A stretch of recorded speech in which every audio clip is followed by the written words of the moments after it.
Hey, Lawfare listeners. Audio producer Ian Enright here. Want to give a quick disclaimer before this episode of Trump Trials and Tribulations. We had some big tech glitches happening during the recording and live stream today, so you're going to hear some less than ideal quality audio in this episode. We apologize for this, but we promise to get back to pristine audio in the next and upcoming streams. So thank you so much for bearing with us, and thanks for listening. Hello, everyone, and welcome to Trump's Trials and Tribulations New York Trial Dispatch. Today is April 30th, the start of week 2. I'm joined, as always, by Benjamin Wittes, our editor-in-chief. Greeted by sirens, as always. And Anna Bauer, our courts correspondent and legal fellow, scotch in hand. Cheers. Cheers. Though Cheers. Tyler has wine. I have wine. By the end of this series, Tyler will be drinking scotch. I have to ease my way into it. Or I'll need to be drinking scotch, I think. Yes, exactly. So let's get right into it. Today was the start of week 2, and I think there were a few new characters in the courtroom, perhaps one even with sharing DNA with the defendant himself. Yeah, so Eric Trump was there, who I immediately mistook for Don Jr., which shows how much television I watch. But he was, clearly a Trump, and he was there, and he was sitting next to a older woman whom I could not identify, but was clearly a VIP. And apparently we had some other honored guests today whom I didn't even notice, but Anna has sleuthed out. So who else was there other than Eric? So Ben was in the courtroom itself. I was in the overflow courtroom, and it was very difficult to tell who was who from the overflow video. But apparently Susie Wiles, who is a big-time Trump ally and political operative, was in court today. And you, I believe, saw Susie Wiles speaking to Eric Trump or sitting next to Eric Trump? Speaking to Eric Trump. They were sitting next to each other all day. And she was... clearly, she was sitting, so the front row of the gallery is reserved for Trump close friends and family. And so usually it's, Stephen Chung and, the usual political operatives. But today there had not been family before, at least not that I've seen.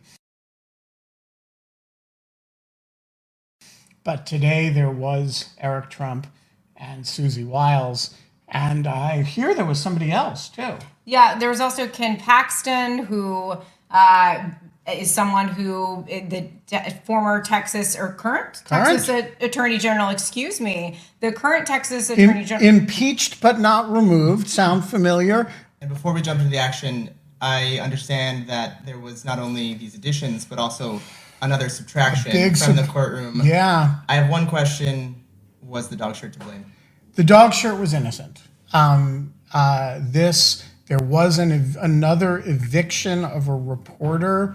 I do not know the circumstances of it. This one took place 2 or 3 rows in front of me. It involved a face I did not recognize, although judging from the reporters are pretty neatly divided into people who are television people, and you can tell them because they're all made up and they're, wearing nice clothes. And then there are the rest of us who were kind of schlubby. And so this was definitely a TV person. And I don't know what she did, but it almost certainly involved a cell phone. But the security personnel swooped down on her and said, "Ma'am, step out." And she said, "Excuse me," and like played dumb, or maybe was ignorant of what had happened or whatever. And the guy just said, "Ma'am, step out." And all the security people, descended on her, and she stepped out. And, it's like in 1984 when you get non-personed and disappeared. We don't know what happened to you. You're never heard from again. And so to the anonymous, at least to me, television reporter who has been evicted from the Trump New York trial, may you rest in peace.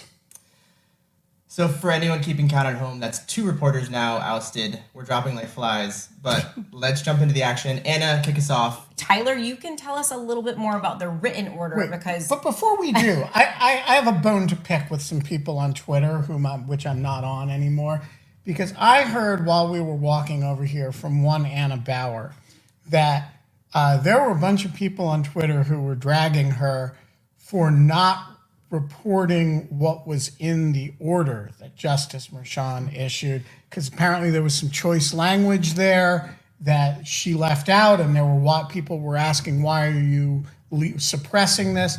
Let me just explain to you, people on Twitter, we were in the courtroom. When you're in the courtroom covering the trial, you're not also reading the orders, because that requires 2 brains at the same time. So we were there, and Anna correctly tweeted what Justice Merchan said. So your beef is really with Justice Merchan, who wrote some things that he chose not to say to Donald Trump man-to-man in open court. Now, if you've got a problem with that, that's fine. Take it up with Justice Merchan. But Anna actually tweeted what was said in court, which is what we decided we were going to do. And so Tyler, and to my knowledge, Anna has not even read the order yet, neither have I. The one who's read the order is Tyler, who was not in court. So he read the order. That's the way we distribute labor here. So Tyler, what did Justice Merchan do? I too am single-brained, and so in my one brain, I read the order. To give you a little more detail on the 10 counts, so as Anna said correctly, counts 2 through 10 were Justice Merchan fined Trump for. The first count, which was, I believe, a response, well, Trump tried to paint it as a response to a, quote, political attack from Michael Cohen. During the contempt hearing, I believe, Justice Merchan kept asking for, substantiation to this claim that they were responses to political attacks. The first count was the only one that Todd Blanche offered 2 pieces of evidence, not in exhibits, not in filings, but actually verbally in court. Justice Merchan in the orders seemed still very skeptical that this was a response to political attack, and he gave more context to that. But erring on the side of caution, as he's been wont to do, he found it prudent to deny that first. A lot of the incidents where he's had run into trouble with Justice Merchan are incidents in which he's walking into court and he kind of impulsively says something. And I would check out after he's had a chance to, he won't read the order, of course, but after he's had a chance to digest the conservative media ecosystem's coverage of the order, what he blurts out tomorrow and what he puts out tonight on Truth Social. I'd also add that something to watch for is anything that he rebleeds, because a big part of the decision and order was Justice Merchan dismantling this argument that reposts of any kind did not represent what Trump himself wanted to say. And I'll just quote him here. The judge said, "Thus, there can be no doubt whatsoever that defendant's intent and purpose when reposting is to communicate to his audience that he endorses and adopts," in italics, "the posted statements as his own. He called to otherwise that would be counterintuitive and indeed absurd." So that was probably some of the choice language. All right. Moving on. So where did we leave off yesterday, and who was our first witness today? All right. Sorry, last week and Yes. the first witness today. We left off with Gary Farrow, who is a former banking manager at First Republic Bank. And who really looks like a bouncer. Ben thinks that he looks very much like a bouncer. No, He does look bouncery, but not, Come on, wait. I'm going to stop making fun of him right now because he's actually a super articulate and smart guy who he's definitely been, just for the prosecution purposes, he's kind of a dream witness. And he doesn't, there's not that much work he can do for them, but boy, did he do the work that he was meant to do well, which was not limited to getting a bunch of documents into the record. It was also sort of telling the story of Michael Cohen interacting with the banking system to get these two LLC bank accounts done, those people, you want to be as rock solid as possible because Michael Cohen is a freaking loose cannon. Anna, did anything else jump out at you from his testimony? No, I think that Ben covered the big points. We had this morning a lot of witnesses that were primarily documents witnesses. And so after Gary Farrow wrapped up, was a woman named Rebecca Mangold, who's one of the younger members of the team. And what do you do when you have a documents witness and a relative novice to conducting a criminal trial? You give them the documents witnesses. And so I knew when Rebecca Mangold stayed up at the lectern to call the next witness that it was very likely to be someone who was mostly coming in as a records custodian. And that is indeed what happened. The next witness was a man named Robert Browning from C-SPAN, from Tippecanoe County, Indiana, which some people pointed out to me that it's not Tippecanoe, Indiana, it's Tippecanoe County, Indiana. So my apologies to those from Tippecanoe County, Indiana for getting that wrong. It's a county, not a city.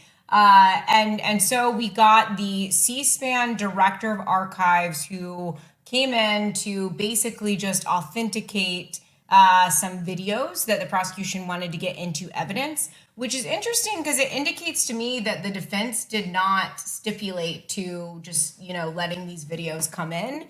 They often there are stipulations that the parties will make with these things that are clearly, they are actually things that are authenticated. They're pretty clearly business records. They don't, the defense usually isn't going to, put up a huge fight about, not stipulating to it just so that the prosecution can subpoena someone to come and authenticate those records and get them in through the rules of evidence, because you kind of have to have a witness come and say like, yes, we keep these in the normal course of business, and I produce these in response to the subpoena, and blah, blah, blah.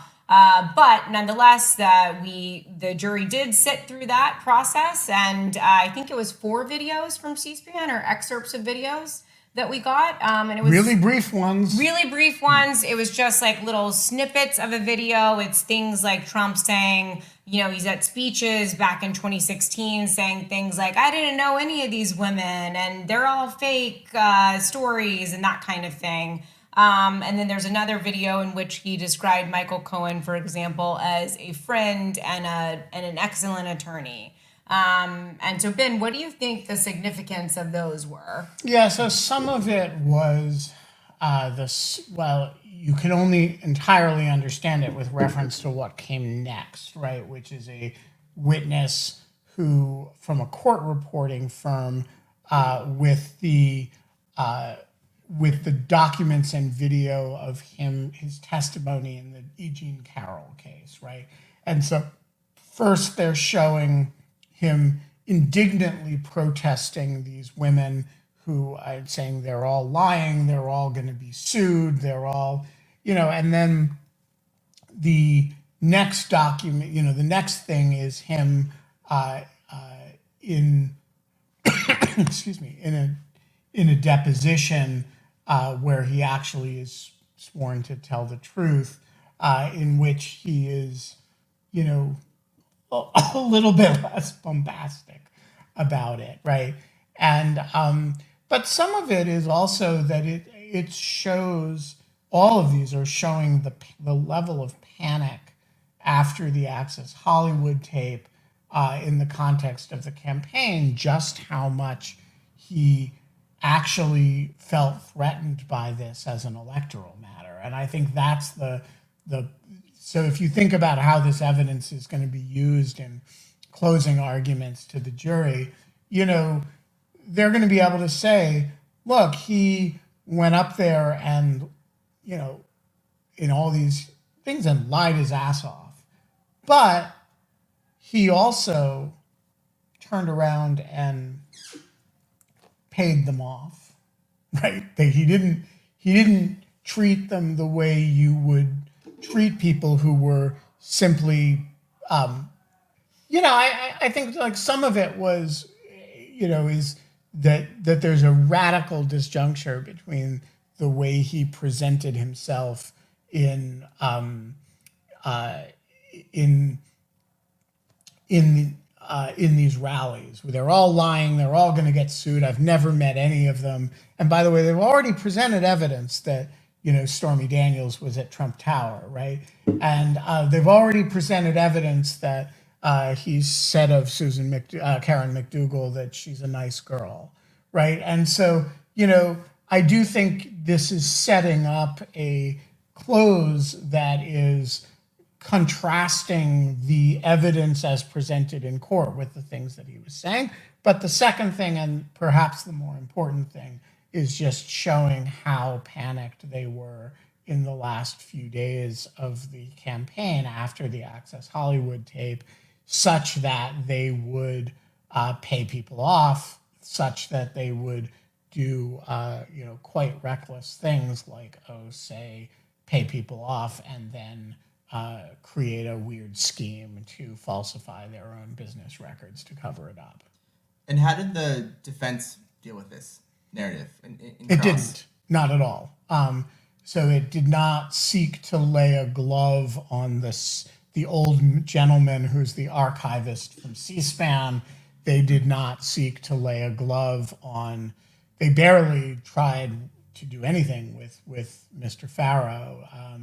And they didn't try anything either with the other sort of pure document witnesses. That's not the ground on which they want to fight, because these are wholesome people who are clearly don't have any kind of vendetta against Trump. They're just custodians of the records of their corporations. So then moving to the third witness of the day, who I take it was not a document witness. Anna, can you set that up for us? He actually was a document witness, among other things. Yeah, he was a document witness, but he was not just that. He's also a fact witness. It was Keith Davidson, who we've heard about through David Pecker's testimony. Keith Davidson is the entertainment lawyer. I guess that's how you might describe him, as an Hollywood entertainment lawyer who has represented both Karen McDougal and then also Stormy Daniels. Everything that we heard from David Pecker made me think that, like David Pecker, this Keith Davidson character might just, kind of ooze like this persona of like a sleazy Hollywood lawyer, but that's actually not what he gave off at all. So disappointing. Ben, tell us about that. I mean, look, you have a trial with David Pecker, and he lives up to expectations. I mean, exceeds them. Exceeds them. And he was just awesome. So you've got David Pecker, and then you've got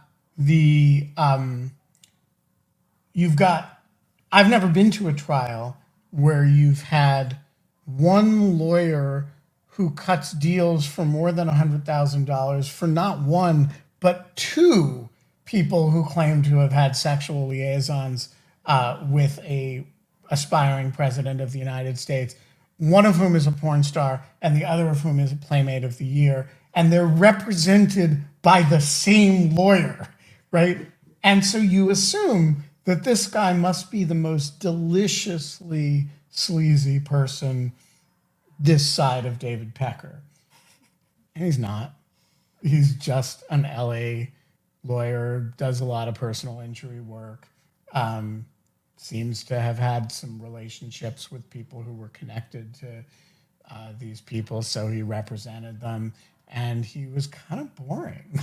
He was a little bit boring, yeah. But there were a lot of things that came out in his testimony that I think were important. And he gave a lot of context to, for example, where David Pecker's story ends is in large part with the Stormy Daniels, because Pecker didn't want to be a part of the Stormy Daniels deal. And so we got a little bit of context of like why that was on the AMI side. But especially through Keith Davidson, we got a little bit more about the, exactly what happened with the chronology of how the Stormy Daniels deal itself came about, which is important because that forms the basis of the charges here. And we got a lot that Cohen, will likely testify to, but that the prosecution wants to make sure that they have those facts also corroborated through another witness as well. So tell us a little bit about that. Yeah, so I think the major importance of Keith Davidson's testimony is that, again, it's this effort to tell as much of the story as you can without Michael Cohen as your narrator. And Michael Cohen is a really, really not great witness. And by the way, one of the things that they've been doing all day today is making fun of Michael Cohen. This is the prosecution. No, all trial. It's not just today. Right. They call him that asshole. They call him, what else do they call him? No one wants to talk to Michael Cohen. The prosecution put on a witness today. This is their star witness. The prosecution put on a witness that said the moral of the story is nobody wants to deal with Michael Cohen, right? The prosecution put on a witness earlier today and last week who said, the banking fellow, the bouncer, who, basically said every time Michael Cohen got in touch with me, it was an emergency. He said every time Michael Cohen, I was put in charge of the Michael Cohen account because I'm good with difficult people, and everybody thought Michael Cohen's a really difficult person. I actually didn't mind him very much, but the whole assumption is that this is a really difficult individual, and they, did a, they are preemptively controlling for a lot of what the defense is going to be able to adduce from Cohen in cross-examination and show about him in cross-examination. So one of the ways they're doing that is by trying to get as much of the story, the core story, told by other people as humanly possible. That's why David Pecker was on the stand for 4 days instead of half a day.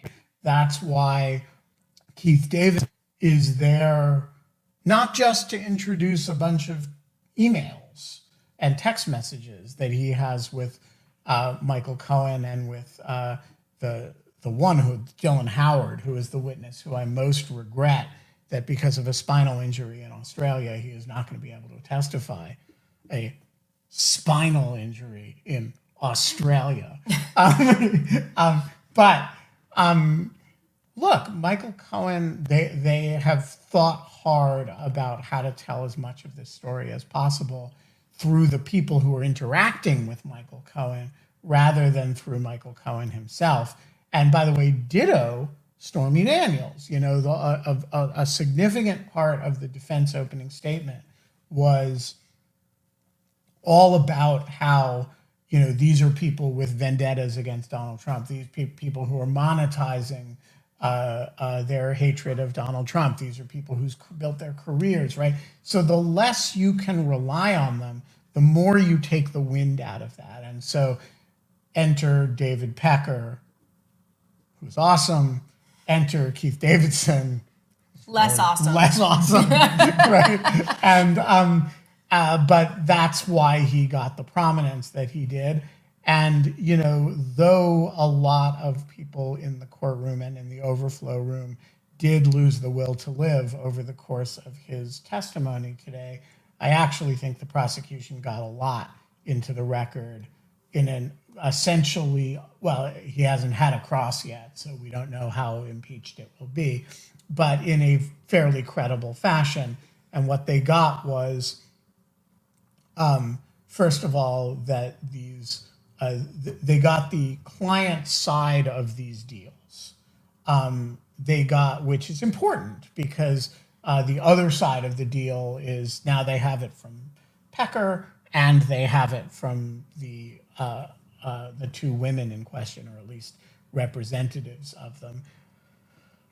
Secondly, they have a whole lot of the interactions with Michael Cohen that you're not relying on Michael Cohen for. And then third, I do think they very cleverly used this to get in the panic, the fact that with Stormy Daniels at least, the panic of the Access Hollywood and the days before the election actually caused the payments to be made. And that's, Davidson spent a fair bit of time this afternoon explaining that he was really convinced that they were going to stiff him and not pay, drag it out until after the election, and then it wasn't going to happen, and his clients would be screwed. And then Access Hollywood happened, and the deal came together, right? And so I do think that that's a very important point from the prosecution's point of view, and I do think this was, as disappointed as I am in his demeanor and lack of sleaziness and boring persona, I do think that's actually a very important point for the jury. But we did get a really great potential band name for an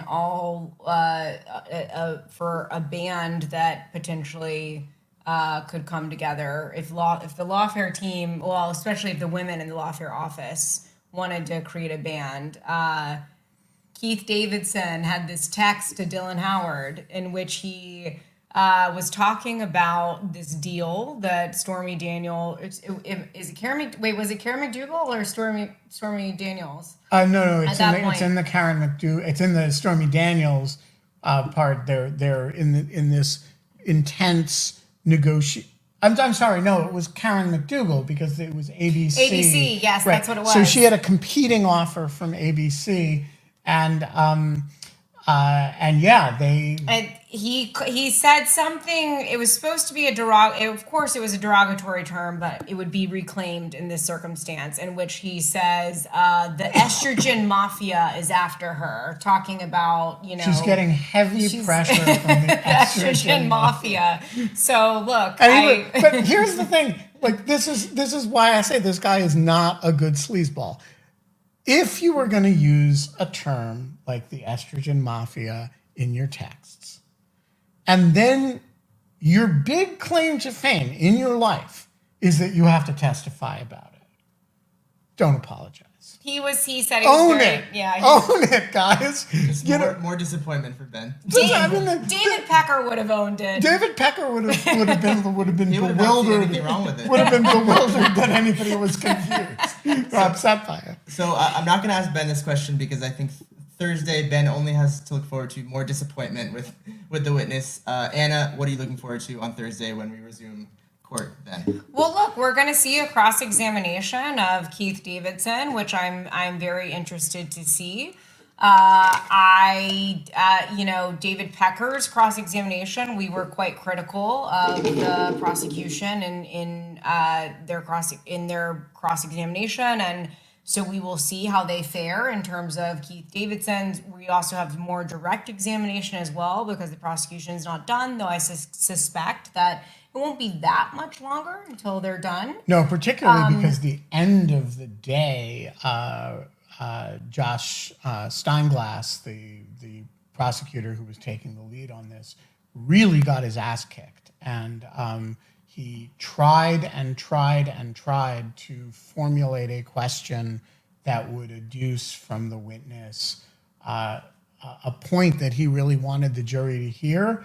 And I got to tell you, I could not even discern what that point was listening to watching a half hour of this over repeated objections that the judge, again, Donald Trump doesn't like this judge. This judge has been assiduously fair to Donald Trump and, prevented this line of questioning over and over and over again. And it was not a good moment for the prosecution that the lead on direct examination could not formulate a question in a way that he could adduce from the witness, something that he knows that the witness believed, and something that I think the witness probably testified to the grand jury. And he could not figure out a way to get the witness to repeat that in a way that Justice Merchan was willing to allow. And I actually, we've been we've been kind of critical of some aspects of what Emile Beauvais has done but this was not a good moment for Josh Steinglass. No, it wasn't. I will also say that another small kind of indicator of maybe what we'll get later this week. Again, though, we don't know the order of witnesses. Even the defense team does not know the order of witnesses. So who knows? But we did hear some argument today about this question of whether or not the defense had opened the door in their opening statements to being able to allow the prosecution to introduce some evidence about, the effect that Trump had had on people like Michael Cohen or Stormy Daniels in terms of intimidation or pressure campaigns. The reason being that in their opening statements, the defense said things like, oh, Cohen was a loyal guy, then he changed his tune, that kind of thing. The prosecution had argued, well, that opens the door to us being able to present some evidence to the contrary about, why it is that maybe there was a different kind of change in Cohen's story and that kind of thing. So when that was going on, the Justice Merchan said, well, when do you need a ruling by? And at that point, the prosecution said by Thursday would be good. That could indicate, because this argument was specifically about Daniels and about Cohen, that could indicate that maybe by the end of the week we could see the start of a Cohen testimony or Daniels testimony. But again, it's unclear. We don't know the order of witnesses, so we'll see. We shall see. We'll leave it there. Benjamin Wittes, Anna Bauer, thank you for overcoming technical difficulties, and we shall see. So before we break, let me just say this is the editor-in-chief prerogative. Thank you all for bearing with us. We are going to figure out overnight what the technical problem was today, and we will have it resolved in time for tomorrow's 2:00 live stream. And in the meantime, I'm quite confident we will have acquired Pris fucking Steen audio of this, as well as Pris fucking Steen video of this, which we will swap out